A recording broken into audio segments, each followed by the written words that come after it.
Matt Gresham, man, thank you so much for your time. Thanks for being part of the show. Mate, thanks for having us, Michael. Cheers, bro. Cheers. It's great to be here. You got a new single coming out tonight called Goldmine. Would Right. love to hear. Tell me about this song, man. Actually, I was working with a producer, another local guy, Tony Edwards, and we were working on like a top line for like a European DJ. I think it was like Paul Van Dyke or like a house DJ. And then halfway through the session, like we kind of got really bored, and I picked up he's got this old Yamaha guitar, this old like full body dreadnought Yamaha guitar, but it just sounds so cool. It's like old and had dusty strings on it, and I was like, oh, we should just like just fuck around for a bit and kind of like fuck around with some drum sounds and like record some guitars, and we just started writing the song, and the chorus kind of came to us, and then we spent like 8 or 9 hours just crafting a song. Me and Tony work together on a lot of music, so we've got like probably about 40 or 50 songs we've written together, and we thought the road to this song was so weird because we weren't. I think like the reason why we enjoyed it so much and we still like it is because it wasn't planned. It was kind of like it was so special. And now we did like a listening session the other day, like listening to all the stuff, and like it still sticks out the most. So yeah, we decided to like let's like release a song and do and kind of head back into releasing songs again. And it got me really amped. I was like, I love the chorus and I love the drum sounds and the lyrics, and yeah, man. So it kind of came from a whole different space, and then it ended up like that. So yeah, Yeah. yeah. One of the things that I'm so impressed with, Who Am I Now? Like High Wire. You've got a wonderfully like they're complex arrangements. There's so much that goes on, but it's not cluttered, right? It's like the things that you come up with, like how are we going to hear similar stuff like that depth of arrangement in Goldmine, or is this like a completely different kind of approach? I think Goldmine, like especially with the drum sounds, they're real drum sounds. So a lot of like the stuff I was doing on Who Am I Now was with like Robbie Desser and another guy named James Newman. And Robbie works a lot with like straight pop artists. And I wrote Home. Did you say Home before? You said Home. No, So no, it's High not Wire and Who Am I Highwire. Now? Yeah, in Highwire, I wrote that with a guy named James Newman who writes a lot with like James Arthur and Ed Sheeran, and he's a real pop guy as well. So like Tony's from the UK, and he's from like the DJ world. So it's kind of he's old school. Like he used to be in the studio with David Bowie back in the day, and like What? he used to work with EMI Music, and he's got stories like he worked on the first Coldplay record, and Jesus. he's such a humble guy. And I think like having him and his knowledge and like using real drum sounds, and we actually tracked like real acoustic guitars and real electric guitars, and there's some synth stuff, but the early Who Am I Now stuff was a lot of like electronic like filtered music, like with a low pass filter, and all the music was really like warm, so my voice was kind of really MIDI and like 8K, so the vocal was sitting like up. Like if you ever listen to Drake or things like that, the reason why his voice sounds so present because the music is all sounds like it's been recorded next door, if that makes sense. Yeah. I know what you mean. Yeah. So Wow. yeah, so like we try to like the first record we try to like like a high pass filter everything, run everything through different stuff to make the to make the music not in the way of the vocal. But now we're kind of just doing, I guess, alternative rock stuff, but with soul songwriting kind of thing. Yeah, I guess more Yeah. like Imagine Dragons stuff now is kind of like the style. Yeah. Yeah. Like the things that you're just talking about there, the level of like knowledge you've got is phenomenal. Um, how have you developed that? Um, I think being from WA, I think the music scene here is just like playing in bars, which is awesome, which is cool. But you don't really learn much about recording and learn much about how the industry actually works. And then I moved to America for a while, and I lived in Berlin for 4 years, and lived in London. And I guess like the industry there's record labels, there's publishers, and then you get teamed up with other songwriters who are from a different world than you are. I grew up in a world of just like acoustic guitars and Ben Harper and Jack Johnson, Mm. and then recording everything analog, like recording the guitar like close the guitar and like, you know, and tracking drums over it and doing everything really vanilla. But then when like traveling and working with other producers, I learned a lot about like the bedroom kind of thing, how you can make records from the bedroom, like Jared James or even like Jack Garrett. Like you don't really need much stuff. And then I learned how to use Logic and Pro Tools when I was about 27, maybe. I started like, so like maybe what's that? It's almost like 14, 13 years ago, I started learning how to use a computer. And then, so I'm about 12, 13 years in of like making like production music. So I started Yeah. quite late because I never could use a computer growing up. Like I went to a rough school in Rockingham and we had no money and it was rough. So I just Yeah. didn't have the stuff. Is that like, because you've got the home studio now? Is Yeah. that part of that evolution to take that control and to kind of, yeah, I guess master all of those components? I guess, yeah, I guess like forever learning. I guess the thing is with recording at home is that like you can be in any state and you can just I like to kind of make the music first so it's all ready to go, or even use a guide track, like even steal something from the internet as a guide track that sounds really amazing. Like, you know, even take like some of James Arthur's like MP3 instrumentals and just sing over them, and but have the mic ready to go at all times, like have all the Huh. plugins on, and then get home from like from a night out or whatever, and then just go for it like when you're fully ready. So I like to have the studio always ready. So it's like not to record drums and guitars, but just so you can go and put the headphones on and just sing straight away. Because vocals are so weird, man. Like sometimes you actually sound better in the morning, like early morning, and sometimes you sound better when you're a little bit drunk, or sometimes you sound better when you're tired or like emotional, or you don't. I don't know. Like the idea of booking a studio and then saying like, okay, like I'm gonna do my main vocals now is like really almost like unhealthy because you don't know how you're going to feel in that moment. Yeah, Yeah, almost like artificially kind of creating, I guess, or trying to force something that may not feel yeah. supernatural in that moment. Have Especially for vocals, like for music, I don't really think because everything's so compressed now, and you don't really hear many people recording analog records anymore. So you can just record, you can even just get sample guitars and stuff like that, and you won't mm, even know. Like, yeah. But for singing, it's so personal. So I think you should, you know, if you're a singer, you should have your own setup at home, just ready to go. yeah, Yeah, wow.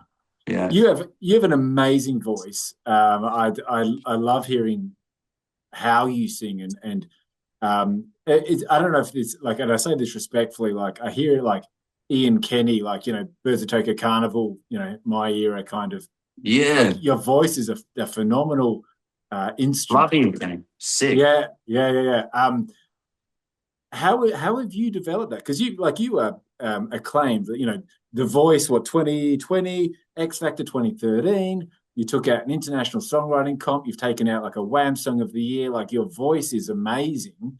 How have you developed that instrument?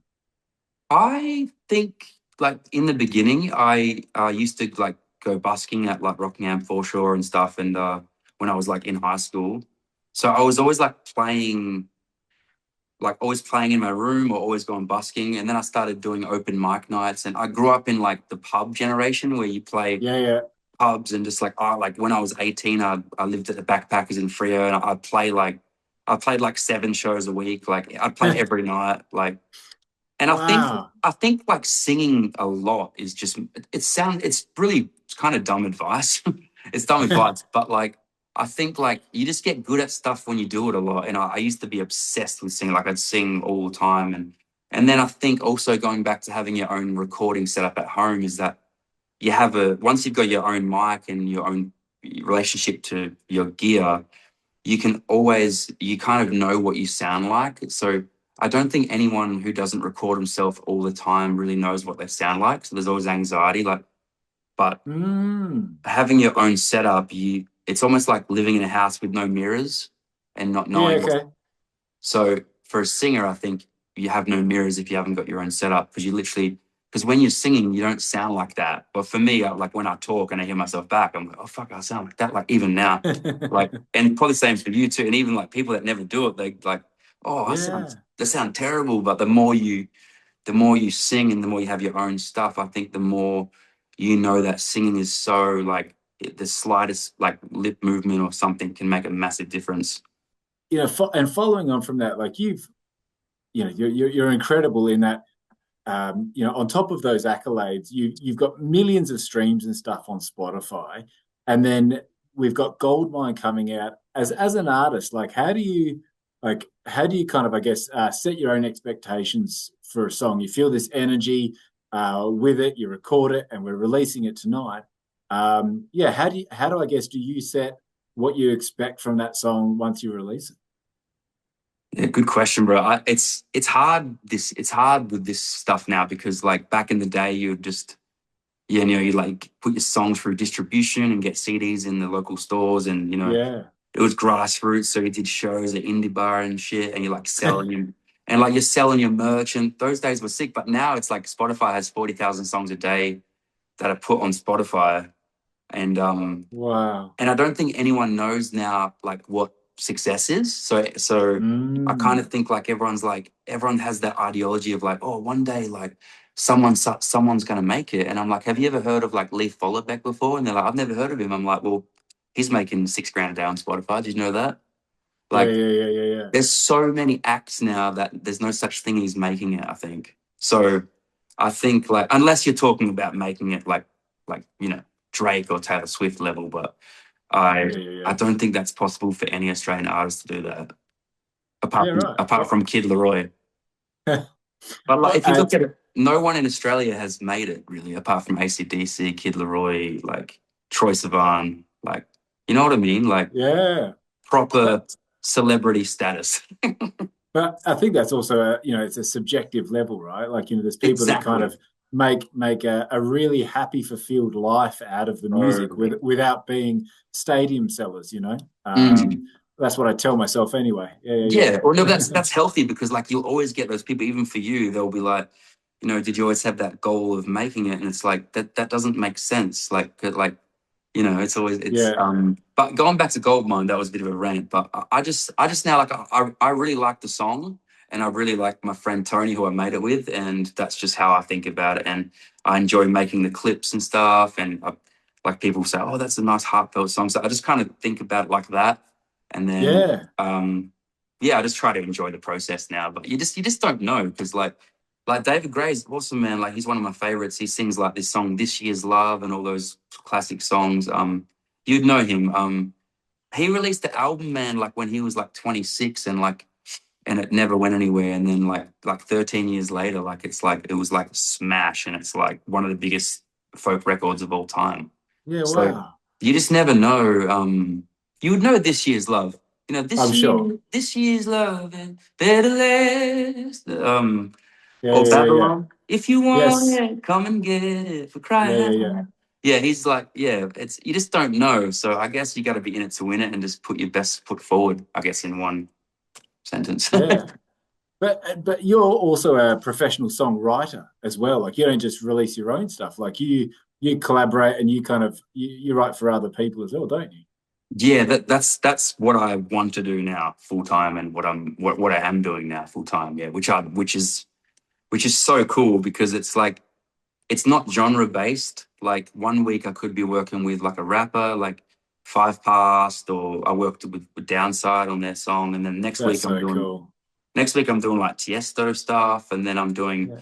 next week I'm working with like a random underground hip hop guy that no one's heard of yet. Like it's just all kinds of stuff, and it's but the one commonality is like a good song is a good song, and it doesn't really need a genre to be a good song. I think that's what I've learned through Yeah, everything. interesting. Yeah, Do yeah. they I in my head, you get such a random spectrum of songs at varying levels of completion when it comes to you for assistance. But I don't know, or is there a common theme of what people bring to you to be like, hey, like, how do we build on this?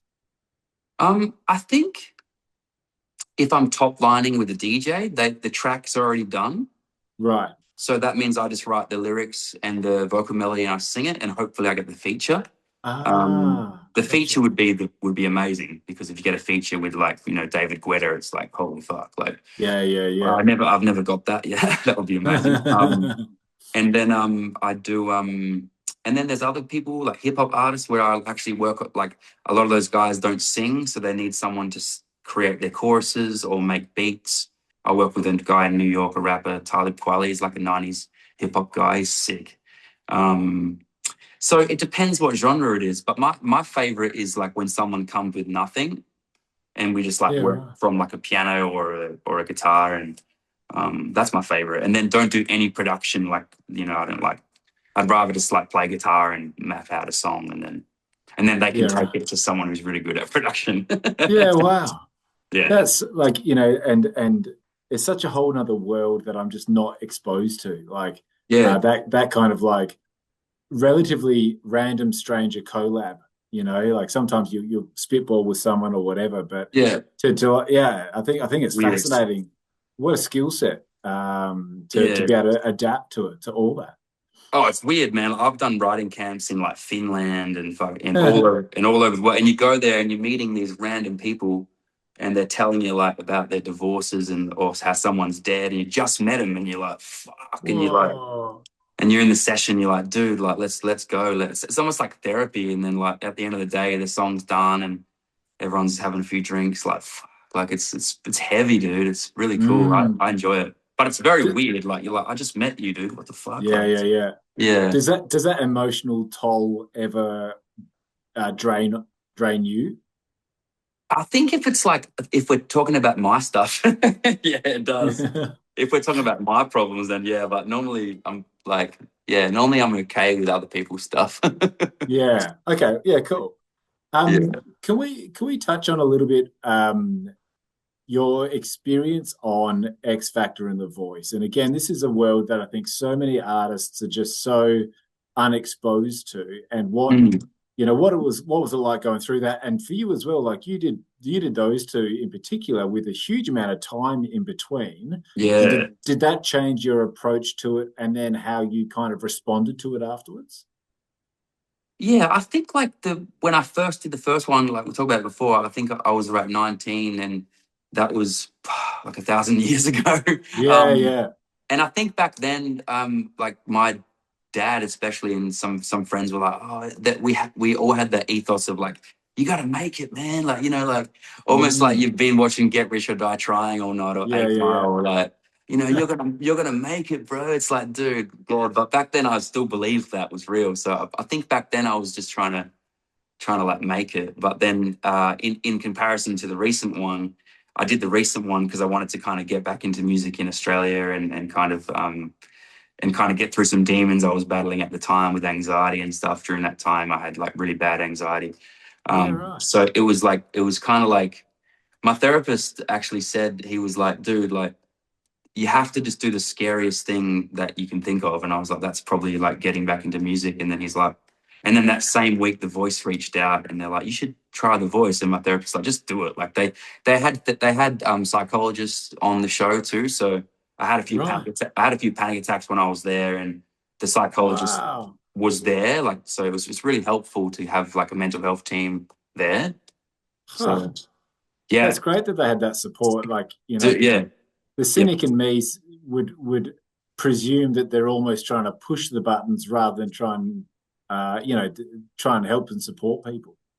I think what happens is like people don't read the contracts. So they get the contract and then they're in a 5-star hotel room with all these famous people, and they kind of get really excited, Yeah. and they kind of go, oh my God, I've made it. I'll just sign whatever. And then they get angry when they found out what they signed later. Like you're just like, oh my God, like I'm in a nice hotel, and you know, but like the contracts are interesting and very, it's the record industry is very hectic, I think, and it's very unfair. It's very unfair. And coming out of that in 2020, how do you feel you responded to I guess your anxiety going into it, and Mm. B, how do you feel like your music and your place in Australian music kind of reacted to being on that show?